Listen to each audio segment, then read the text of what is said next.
towards the end of the discussion with the politicians, we began to move towards the topic of this panel, which is the politics of culture and the culture of politics.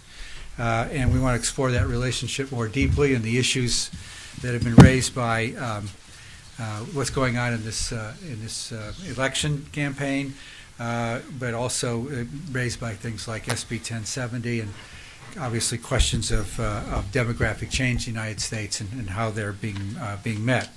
So we have Dr. Kaur back with us on this panel. Next to him is Rodolfo Espino, Assistant Professor of Political Science at Arizona State University, who specializes in American politics, and particularly racial aspects of American politics.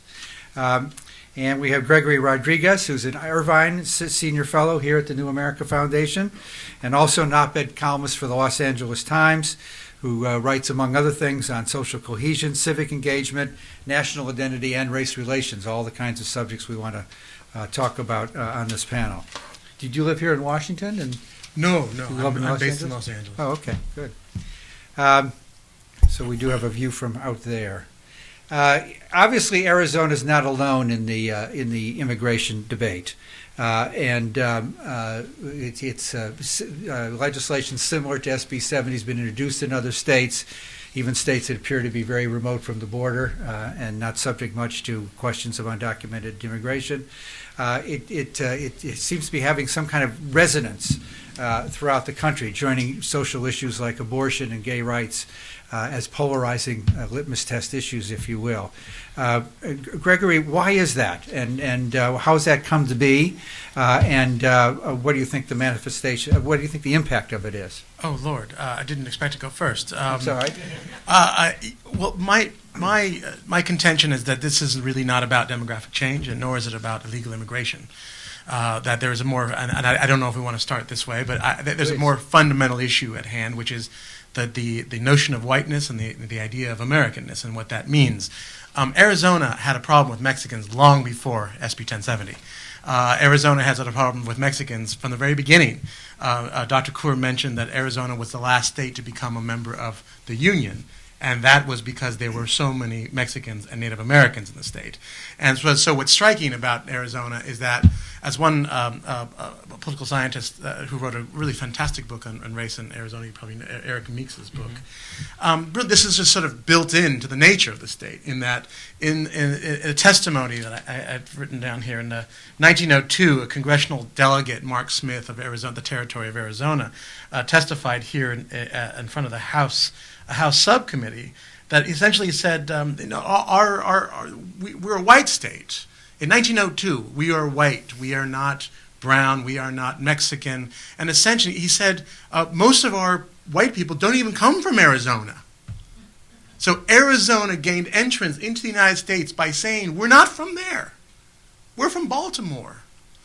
So there was this profound disconnect between what it was to be white way out there among non-white people. So we can go back to this later, but fundamentally, I think there are bigger issues.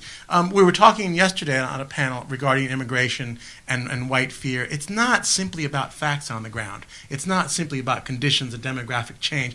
In 1994, when California was struggling and almost broke itself in half over the anti-illegal immigration initiative, for instance, had all immigration stopped on Election Day 1994, all, not one person, the demographic changes still would have occurred. This is not about immigration. It's not about illegal immigration. And lastly, and this is, starting to spend more time in Arizona, I have some odd personal connection I didn't know. I realized I think I told Dr. Kaur that my great grandfather was brought to Arizona as a smelter, as a miner in Morenci in 1892. He wasn't an illegal immigrant. He was a desired worker, and he wasn't so well treated either. Way before Jan Brewer. So it's a fundamental problem of what it means to be American, and we're going to have to get out of the sort of the specifics at some point and talk about what this all means. Well, could you just take that one step further? You've been saying what it's not about. I think I can infer from that what you say it is about, but could you be explicit about that? Sure. You spent some time now at the Cronkite School in Arizona, and I don't want to offend any Arizonans, especially Jose Cardenas and back, because He's a formidable sort. But Arizona is full of folk culture. Arizona, I go to I hate to admit it, but I go to a spa in Scottsdale sometimes, and you can go to a teepee and get treated by a shaman. There is a great deal of white post-ethnic anxiety, and this is what I'm getting. There's a great deal of This is the heart of it. We are post-suburban. Mm-hmm. We're no longer Italian. We're white. What the hell does that mean? Historically, whiteness in this country has had one simple definition. It means not being black. And that is not a very fulfilling self-definition, a sense of ethnicity, a sense of past, a sense of ancestry. White. I mean, increasingly we're seeing in the United States, with each census, we're seeing growing numbers of people who put white as ancestry. White is not an ancestry. So does that help you? I don't want to go on too long, but I'm getting at this core of this fundamental Anglo-anxiety. Right. Okay, Anglo-anxiety. I'll come back to that because obviously those whites in many cases are made up of large immigrant groups that themselves had difficult times with the then majority population when different waves of immigration came. Professor, how do you analyze this politically? How is this changing American politics? The immigration debate. Yes. How is it changing American politics? Yes, particularly in places like Indiana, where there's a debate there too, which is a quite different state, obviously, than Arizona ethnically. Right. Well, I just focus on Arizona specifically because there's some. I'll flip to some of these slides I have in a second. Oh, good. But back in the spring, in the week following the passage of SB 1070, me and some of my colleagues at other institutions conducted a survey of registered Latino voters to ask them their feelings about SB 1070, knowing full well what we were going to expect. We're going to expect to find strong opposition. In fact, we found that 85% of Latinos in Arizona, registered voters, opposed SB 1070. Not too surprising. What we wanted to get at, though, was what was this going to mean in terms of their level of enthusiasm? Because there's been a lot of discussion about that lately, right? That Republicans are going to win the House because Democrats are unenthusiastic, right? That's not necessarily true, right? It's just that they're more enthusiastic than Democrats. And I also want to point out, too, that when I talk to journalists, no offense to journalists in this room, I think that they're implicit... I'm an academic now, but okay. I think they're implicitly assuming that there's certain bases within the Democratic constituency that are not going to turn out, and one of these are Latinos. One of these constituencies are Latinos, and that's so far from the truth. In fact, if anything, and this goes to your question, what is this doing to politics? Well, it's making Latinos actually a lot more engaged and paying attention than they have in the past. So, I mean, I have these slides sort of out of order, but let me see if I can... Okay, here we go. Well, I'll just put these quotes up that we heard about the lack of enthusiasm. You know, so Barack Obama and Joe Biden have both chided Democrats for not being engaged. And hey, come on, guys, you gotta get involved. Let me just jump ahead to this slide in particular in terms of enthusiasm. Again, putting these numbers into context, this was conducted in the week following SB 1070. And what we see here in terms of the numbers here are reporting the percentage differences in terms of more excited, no change in level of excitement, or less excited. Well, Democrats are within Latinos, Democrats are faring better than Republicans in terms of, you know, they're not losing as many. But if you look at how many are less excited, just the green bar Democrats versus more excited, they certainly have lost some enthusiasm. But that doesn't mean that they're not going to be paying attention to politics. I'll get to these later on. But in terms of likelihood to vote, if you ask the question, if Congress passes immigration reform, what does this do to your enthusiasm in terms of likelihood of vote? And Latinos are going to experience express a stronger desire to vote. Other questions I don't have up here in terms of Latinos' response in terms of enthusiasm. Approximately 2/3 of Latinos in this survey expressed a strong excitement about voting in the midterm elections. This was borne out with some other surveys that my colleagues on the survey did in September, where you're seeing about 70% of Arizona Latino voters expressing, yes, I'm very excited and I will vote. The problem is that they're a little, at least after the wake of SB 1070, there was excitement, but they didn't know who to vote for. They put blame on the Republican parties primarily for passing SB 1070, but they also put a significant amount of blame on Democrats for not doing enough to stop SB 1070 and not working on immigration reform. My colleagues that I've referred to just in passing, they've also conducted a poll just a few weeks ago in which Arizona voters indicated that they are now actually more excited for the Democrats than we saw in the wake of SB 1070. I think that can be tied a lot to what we saw going on in the Senate a few weeks ago with the defense authorization bill, and there were a couple of amendments that Harry Reid attached on, one of them the Don't Ask, Don't Tell policy, the other being passing a provision known as the DREAM Act. The DREAM Act is not comprehensive immigration reform, but a lot of people point out that if you get the DREAM Act passed, it's a step towards comprehensive immigration reform. So I just want to, and I can refer to these slides later on in some of my other comments, but to your question about what is it doing to American politics, it is getting Latino voters more engaged, paying more attention, and more excited. And that actually is something that Democrats maybe in Congress have not really capitalized on in terms of working more forcefully on immigration reform. In the spring, there was a decision, right, after the long debate over health care reform. It went much longer than the White House anticipated. Now what are you going to do? Climate legislation, immigration reform. And they went for climate legislation. Now, you look at a growing demographic group. I don't know what's the growth of green voters out there. It's probably not as much as the growth of Latino voters out there. They give more money. Well, there's something to that. But who ultimately wins elections? It's who votes more. It's numbers that matter, and the numbers are growing for Latino voters. I just need to understand the slide a little better. So if you think that there's a chance that Congress is more likely to pass immigration reform, then you're more energized to vote? Does that mean you would be discouraged from voting if, as it currently appears to be the case, Congress is less likely to pass it? Yeah. Again, this was in the week after SB 1070. Yeah. Emotions are running high. Emotions are running high. Congress had decided not to go pursue immigration reform. Right. There was no indication that they were going to go that route, and so we asked a split sample question of the respondents: what would be, would you be more or less likely to vote if Congress passes immigration reform or not passes? So we asked two different questions. Mm-hmm. And so what you see is there's a significant drop-off in terms of likelihood to vote if Congress does not pass immigration reform. There was also questions that we asked.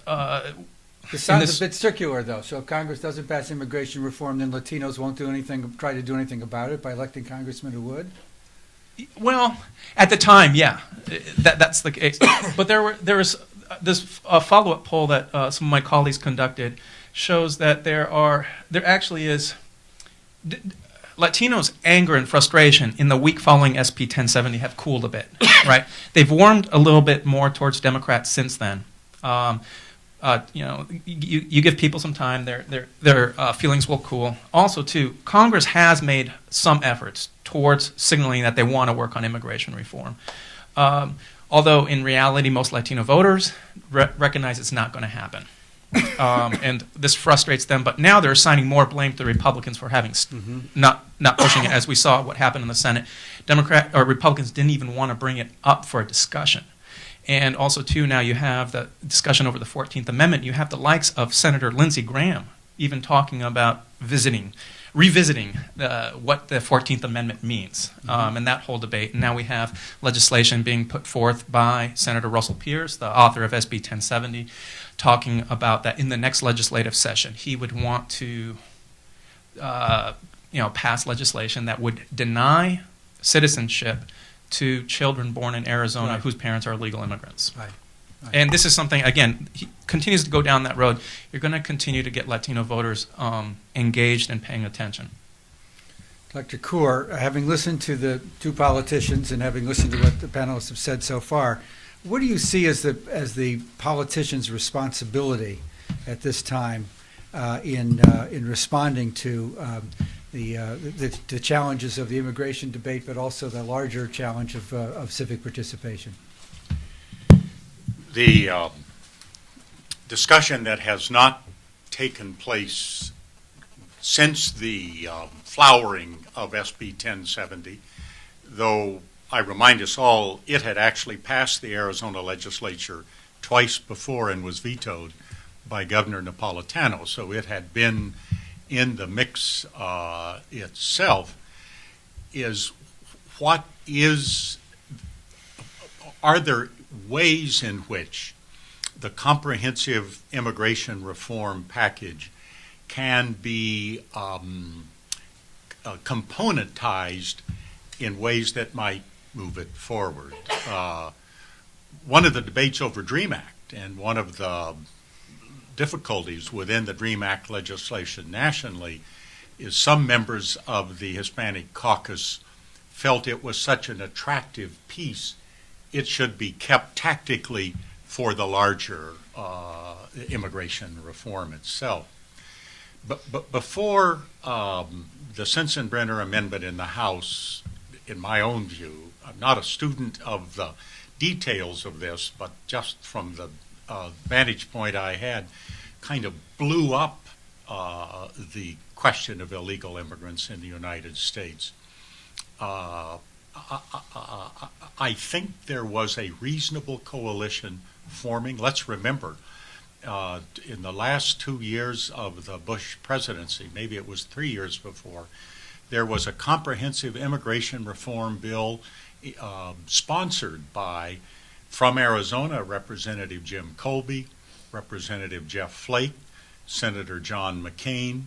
It had several other Republicans, and it had Senator Ted Kennedy. And the kind of implicit endorsement of the president. Given what's happened in a sense, radicalizing the whole debate in the last 2 years, evident in Arizona. By the way, I didn't find any public comment jumping down the throats of the Arizona legislators when they were sponsors of that comprehensive immigration reform 3 and 4 years ago. Given the way it has, in a sense, blown apart since then, it's hard for me to envision the comprehensive step being taken without some specific pieces being taken along the way. The elephant in the middle of the room, no intention for party reference there, is what you do with the 13 million people who are here. And the DREAM Act is a very attractive, compelling, and in my view, essential piece of legislation for a large number of people here who are being harmed by current policy. But finding some reasonable way to discuss how those who are here can enter some relationship that leads to an acceptable status is one of the components, I think, that has to be pulled out and dealt with. And if Congress doesn't act soon, as we're reminded by Professor Espino, states are going to continue to do things. Are you concerned that Arizona will become increasingly hostile in its laws regarding immigrants? I am. I think the benefits to the sponsors have been very substantial. The 15 minutes that has been mentioned in the highlights of one's life have been much greater than 15 minutes on the national stage. There is at least some, I think, reasonable talk that not only will the legislation, which Senator Pierce has now publicly announced, even before the election, to challenge the 14th Amendment granting citizenship to children born in this country of illegals.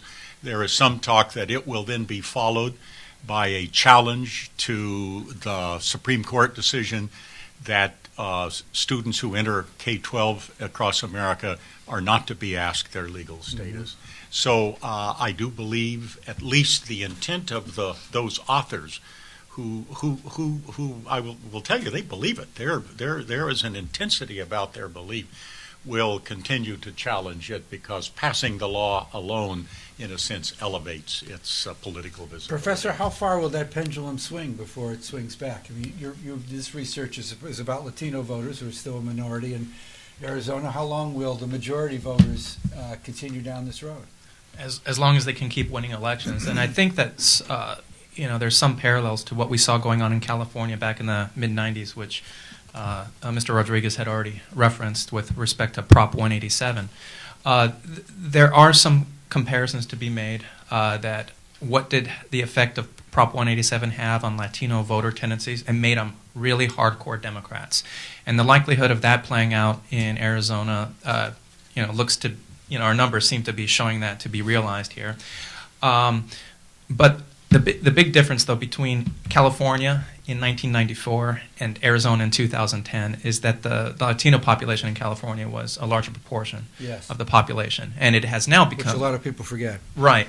Also, too, you have to keep in mind that there was a lessons learned from Prop 187 with respect to how certain issues in Arizona have been framed with respect to targeting Hispanics or immigrants, and so. I think, Dr. Coury, you made reference to Prop 200 being put up on the ballot. There was an initiative, these were outside interests that came in, put this on. They had affiliations to Prop 187 in California. They came in and they learned what went wrong with Prop 187. And they were very careful. I mean, they made some missteps, but they were pretty careful about trying to show that, hey, we're not racist. We have black and brown people in our television ads that are for this proposition. And, a non-trivial percentage of Latino voters voted for Prop 200 because of the way it was campaigned on and framed. Now, SB 1070, not at all. There was no hiding behind who its target audience was, and Latino voters, saw this, and it looks like we could be heading down a similar path in terms of pushing Latino voters in Arizona permanently to the Democratic side. Gregor, you've been taking lots of notes there. Maybe rather than ask you a question, I'll ask you. I'm drawing you. What is it? What is it? Just kidding. I know. I can see from here that you're not. What's on your mind in response to this? Well, just to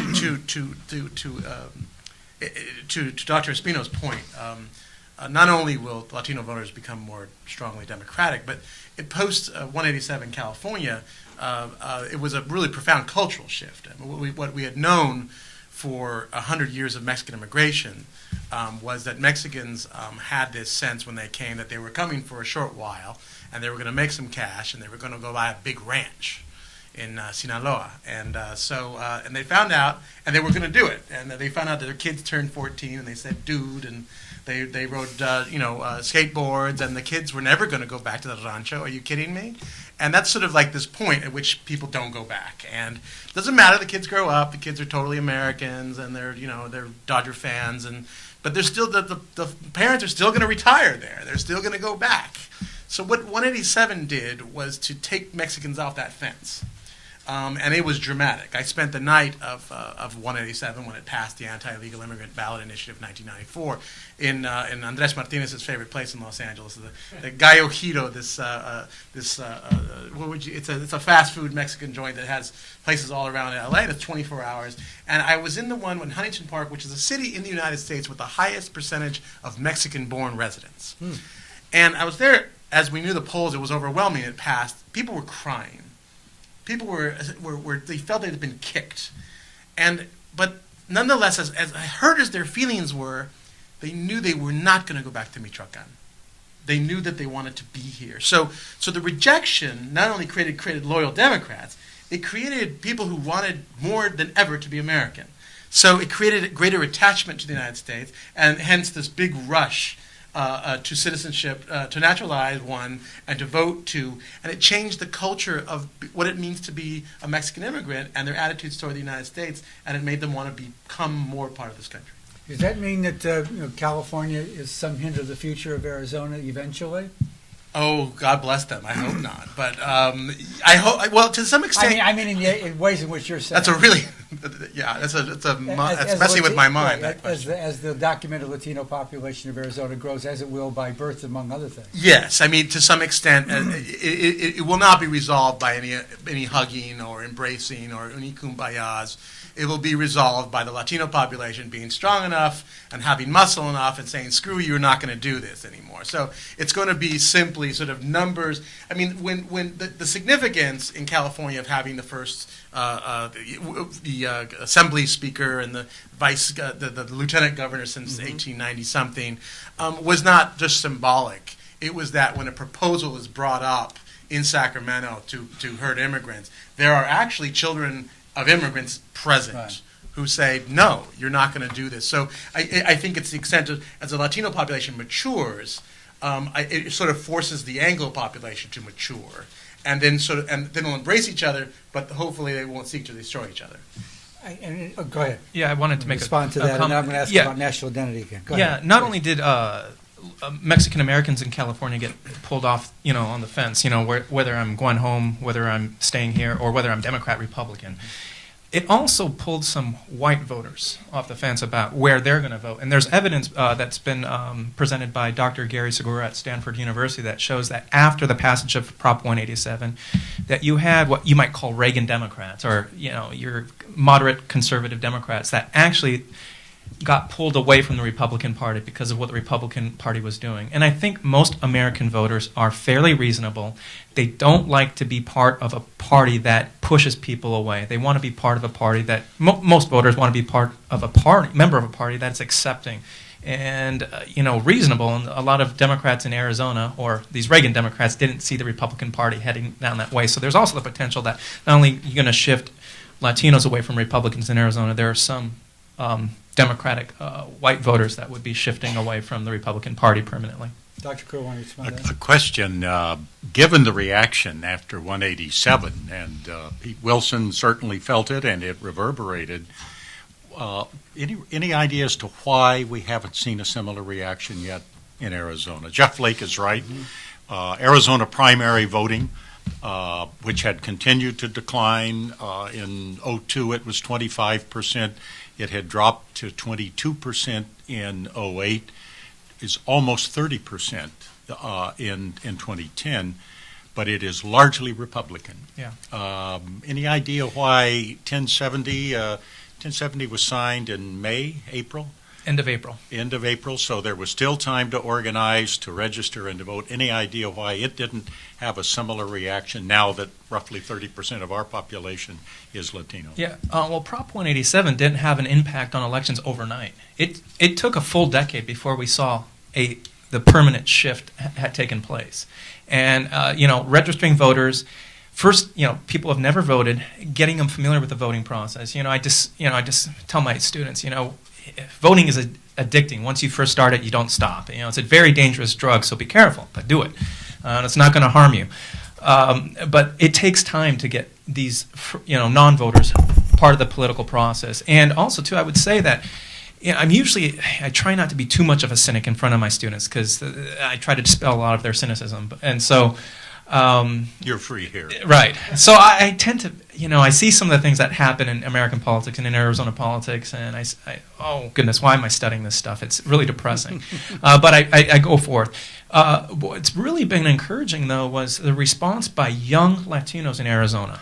And I've never seen this in any other environment, and I'm seeing it take place right now over the summer.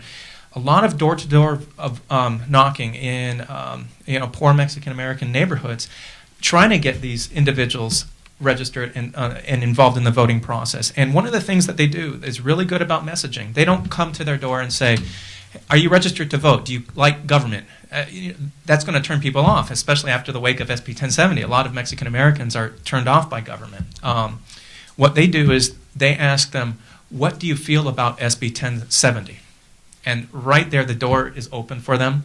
They say, come in, let's talk. And the dialogue starts. And it is, again, it's all part of this thing that we're going to be seeing, I think, over the next decade, gradual shift of Latino voters further and further away from the Republican Party, so long as the Republican Party, keeps doing these things, and there's all indications that they are.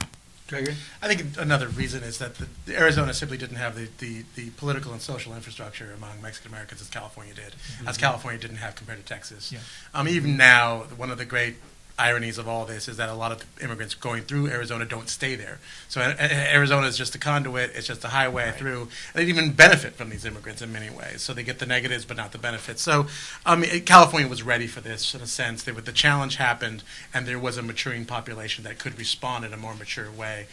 Secondly, there was this sense of majorityhood growing among Mexican Americans in California, which was it's a profound sort of psychological shift. I was at a concert, total sort of ranchera at the sports arena in L.A. in 1994, and everybody was talking about 187. And one guy said to me in an interview, he says, "What are they going to do? Throw us all out?" And there is that point where it's like, it hurts and it's an attack, but really, what are they going to do? Throw us all out? And I think Arizona hasn't gotten to that point yet. Let's pursue that a bit more in terms of national terms. And you mentioned national identity earlier.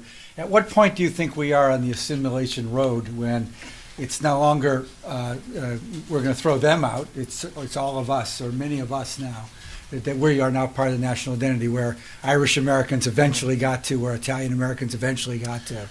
Well, we've been there for quite a while, and that's the great difficulty of talking about all this stuff. It's nonsensical. I mean, Latino doesn't really mean anything. Hispanic means that. These are just the aggregate terms that are just mean. The New York Times puts it in a clause. It doesn't matter.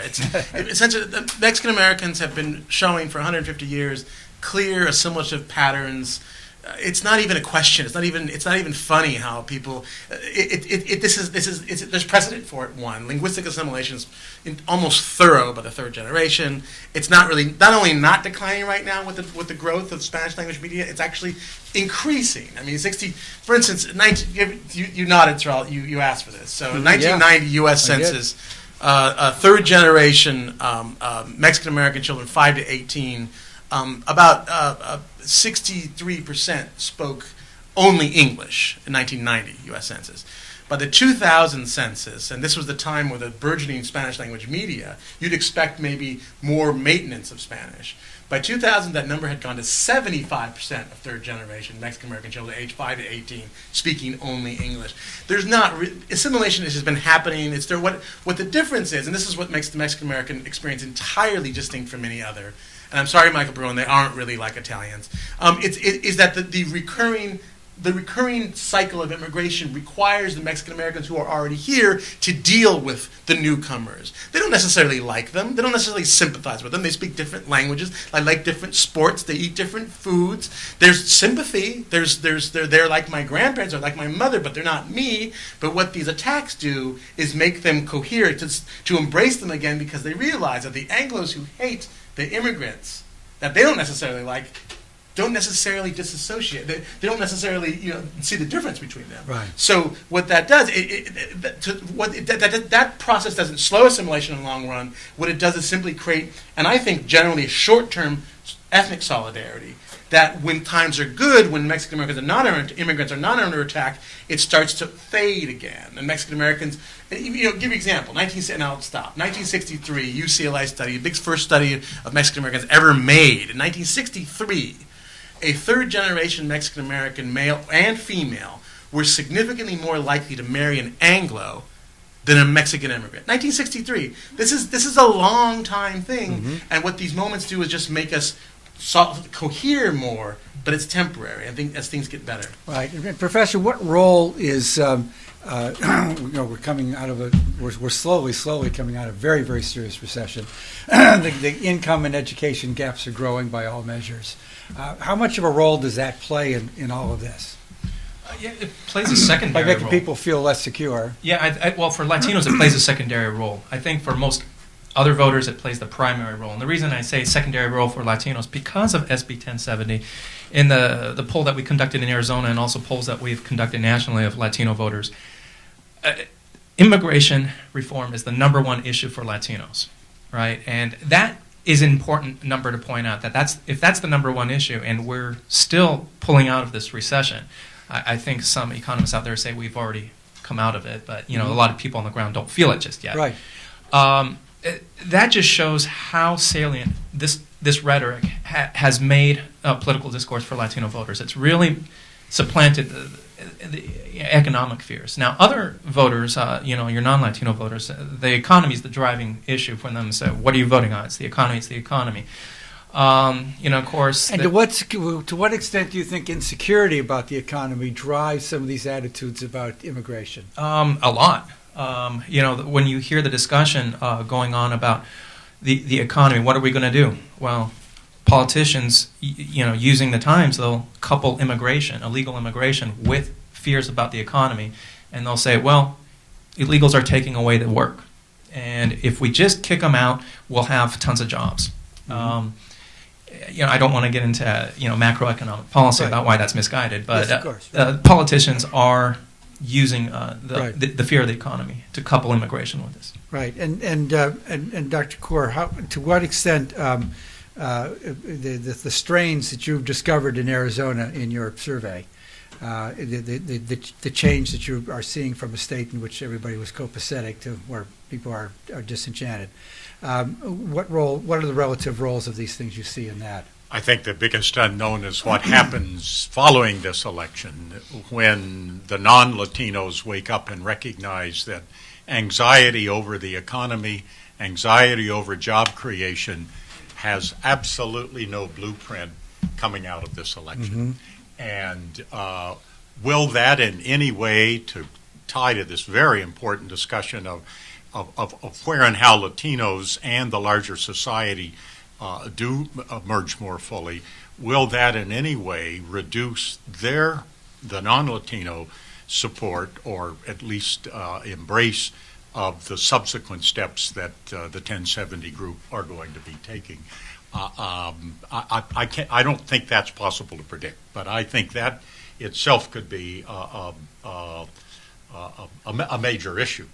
As I know, at least from a couple of the panelists who will be following us, the issues of Arizona's finance, the lack of any discussion about even what level of public investment should take place. And we'll hear more about it in the second panel, but let's not be under any illusion. Taxation in Arizona basically ranks about 46th, 47th, 48th in the nation. And so the discussion that needs to take place of what is the level of revenue you should expect in competing with the rest of the nation, since it has not taken place, I think one of the biggest unknowns is what happens when that reality hits. I think it's too soon to tell. The ride for 1070 suggests that ride may continue, even obscuring the citizen understanding of how dealing with these deeper problems. Could I add one other Please. element? If you use the national competitiveness of legislative districts, if you use the national guide roughly of 10% difference between majority and minority in a district, only 4 of Arizona's 30 legislative districts are competitive. A legislative district in Arizona gets a vote of 3 people, 2 legislators and 1 senator. So when so few districts are competitive, and when they are so dominated by a single party, meaning the primary determines the outcome, and you heard Supervisor Valadez tell you how many people actually voted for him. That's true in 25 other districts in Arizona. Unless or until that distortion is corrected, no matter how strongly and deeply people feel about this endeavor, let's say there is a significant increase in Latino voting, registration voting itself, we've got a structural flaw that will make it very difficult for the regular political system to resolve the issue. Well, and this actually, you're a political scientist, this actually goes way beyond just the Latino vote. All across the country, gerrymandering is contributed to polarization, has it not? And is likely to get worse after redistricting from the 2010 census? Yeah, and there's mixed evidence in political science whether gerrymandering has created, increased the safety of incumbents. But in Arizona, I think districts have been drawn to protect incumbents, and we are in one of the few states that has a so-called independent redistricting commission. Right. And I don't think that, it hasn't been around that long. Once. We only had them following the 2000 census. And the districts that they created, I think they actually made these districts less competitive. Correct. You know, the idea was that they should be making them more competitive. They didn't do that. And we're still going to have this independent redistricting commission after the 2010 census, and all indications are they're probably going to be doing the same thing, keeping these really super safe seats. And, you know, these politicians, they do what their voters want. And if you have a heavily Democratic district, if you have a heavily Republican district, they're going to speak to what their constituents want to hear. Right. And you know, you talk to some of the longtime observers of Arizona state politics, you can talk about the level of combativeness that some of these people have observed over the last decade in the Arizona state legislature. And I think that has, you know, probably, you know, going back to some of the numbers you talked about how Arizona voters feel, I think you can make a connection between, you know, level of combativeness and now people's distrust and displeasure with these elected officials. Gregory, looking more broadly at what the 2010 census is going to produce, what are you looking for to help us better understand the nature of our country in terms of incomes, nature of families, family formation, ethnic distribution? What should we be looking for to help us better understand and maybe correct some of our misconceptions about the nature of the country? Well, I think we're still waiting to see what the decision by the Census Bureau in 2002 to allow people to pick more than one race. We're beginning to see it, and I don't think necessarily respondents were comfortable with it yet. It was confusing. A lot of people are confused by this option. Everyone's familiar with that option, I assume. So, and I think we're going to see more of that. I think we're going to see more of. One of the odd things about the Obama moment is that that we didn't sort of revel in his mixedness as much as we perhaps should have, except for the reference of the mutt he wanted to get after he was elected, and he said like me. But that's been it, in a sense. So I was hoping that the president would, and his own life experience, would help usher in this new era of a sense of mixture and a sense of us becoming them and them becoming us. But I still think that's simply the greatest, whatever the economic conditions are, the ground, the extent to which Americans of disparate backgrounds feel part of the same family is still sort of the ultimate goal for national well-being. Now, as you know, many African Americans still self-identify very strongly, you talked earlier about being either white or black here, and so a lot of African American political power and political power, in the way in which it's been exercised, particularly in cities, has been very due to their cohesiveness. Right. And now they see a new minority, if you will, right. Rising, not yet as cohesive as they are, but promising to be. And never will be. And but we have seen some skirmishes already about this, about whether or not there's a threat to what had been the dominant minority, if you will. Talk a little bit more about that. How should we be thinking about that and understanding that, and what do you think the prospects are for relationships between those two communities? Number one, I think it's the one of the biggest farces and falsehoods of American social science and journalism that there is some big Black Latino thing happening. I think it's bullshit. Number one. Number two. The growth of the Latino political establishment in California, give you an example, which is the most dramatic. Those they capped out on majority Latino districts early. Okay, the growth in the 90s and the early 2000s was in white majority districts. Nobody writes about. You don't read that in Newsweek. This Latino leaders, Latino power. They were elected by white people. And so the growth was in these mixed suburban districts in the Central Valley and beyond, right. And that's really significant. So what we're seeing, and so what's happened then is, so African American political elites in those heavily Latino immigrant districts that are becoming more native-born Latino districts, which threatens them, they're starting to say, okay, we can't play that game. This essentially changes African American political strategy, or they don't have power. And at one point I interviewed every single black elected official in L.A. about this, and most of them didn't go on the record.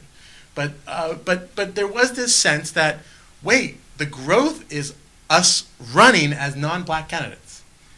But will whites allow us, black officials, do that in the way that they're allowing Mexican Americans to do so. So I think that's really the more interesting story of how African Americans will be elected in this new terrain. It will not be with the same sense of cohesion as you suggested, Right. and it probably will not be the same sort of civil rights message. Dr. Kaur, here in the Washington area, as you may know, many of our suburbs have become quite diverse, and I think the census will probably show that was one of the big stories out of the 2000 census in this area was the extraordinary diversity of many Washington suburbs. And we're talking not just about Latinos and African Americans, but immigrants from all over the world. I think we have 10 or 12 large immigrant populations from different countries around the world in almost every continent. And we discovered that well-to-do suburbs are much more diverse than I think people had assumed by conventional wisdom. Increasingly, Arizona is becoming a suburban state. Are we seeing that same kind of diversity and integration in its suburbs, or is it lagging behind that change? Somewhat, it is lagging. Somewhat, we're seeing it. It is lagging behind. I think largely by the number, by socioeconomic status, by income and the factors that make particular suburbs more likely than others. There has been not only a substantial increase in Latino population in Arizona, there's been a substantial increase in Asian population, which has historically been quite low in Arizona. And as a result of a government program to bring refugees from a variety of countries around the world, Phoenix has developed a very substantial population from Africa, from Southeast Asia particularly, from the Middle East, also from Eastern Europe.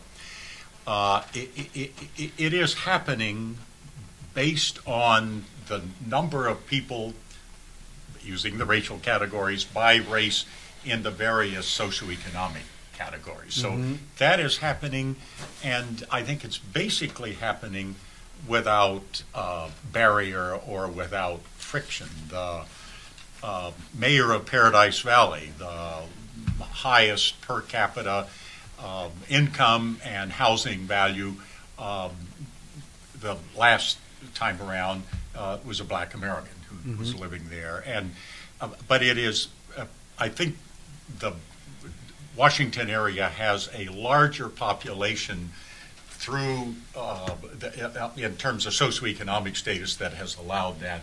There is less of that in Arizona, but where it occurs, it is, the suburbs are reflecting themselves. And what are you looking for out of the 2010 census in terms of helping us correct impressions, misimpressions we may have about us ourselves? I'm looking mostly for a way to use the census as it's reported to get a political system that reflects it.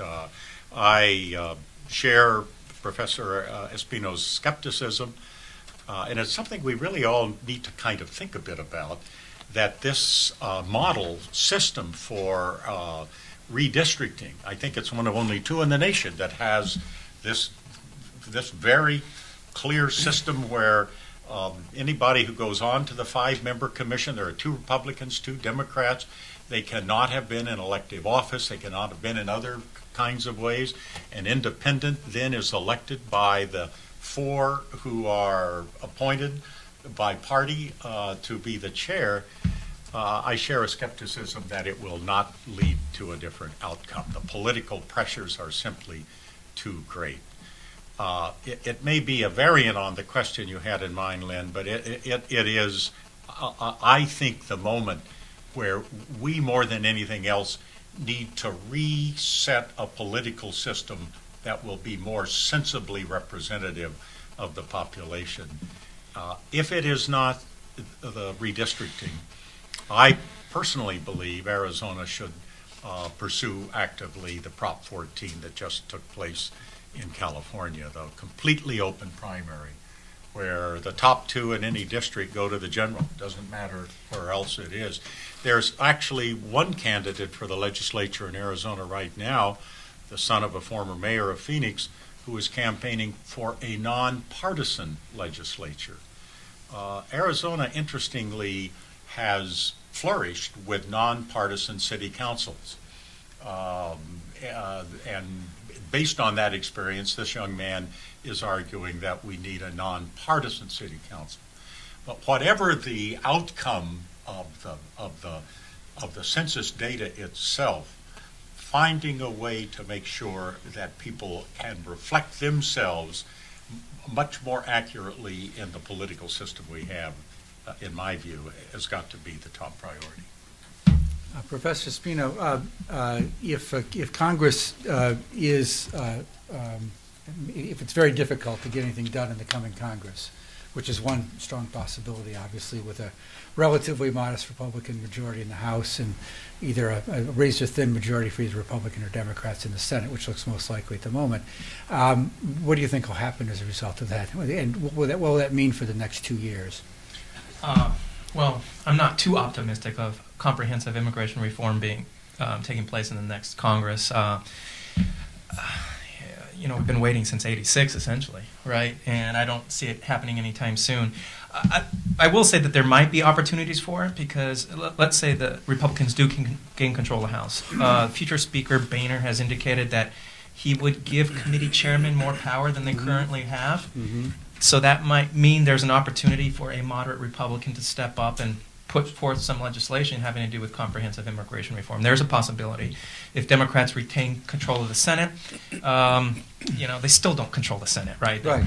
Right. But control it by a slim majority.